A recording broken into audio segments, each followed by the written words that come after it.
Frye's IPA is an American IPA from Sebago Brewing in Gorham, Maine. That's just about 3, 4 hours away from where I am right now. And Frye's bills itself as Maine's legendary IPA.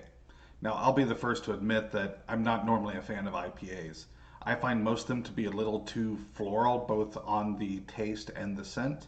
I prefer something that's a little darker, a little more bitter. But I got one of these Fry's Leaps out of a multi-pack that I picked up at the store a couple weeks ago, and it's really quite good. So I thought we'd just give it a quick review today. So let's go. Now, I'll apologize up front for not having a tulip glass or an IPA glass to pour this in. Um, don't need to leave comments for that.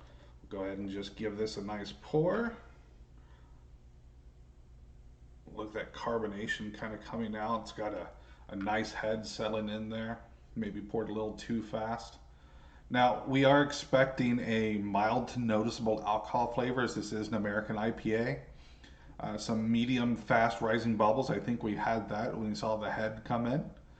Clear to slight haze, a gold to copper, red brown color. You know, so far it's about what we'd expect. There's a citrusy, hoppy aroma. It's not too bad. Doesn't have a complete floral palette to it. It is a little heavier on the citrus than that, so that's a nice sign for me.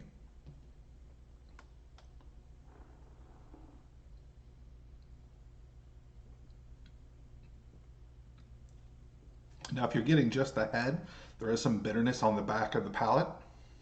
We'll go ahead and give it just a moment to settle out since I poured a little too fast. So now that it's settled down a little bit, you'll see it does have a nice golden red brown color to it. Still got some bubbles rising up. And I just want to say, don't worry about how fast or slow you pour your beer. Don't worry about the head. It will settle back down into drinkable beer soon enough.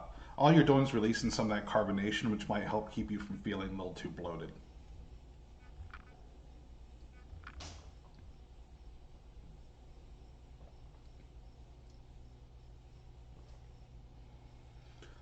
There are some good citrus notes on here. You get just a little bitterness on the back of the tongue. It's not floral, which is what I really like. It's got a very refreshing palate feel to it. This is maybe just a little too cold for this style. Fresh out of the fridge, you probably could have warmed up another 5 degrees or so. Lingers just a little bit. Nothing too bad though. All in all, I'd say it's a very good beer and would pair well with anything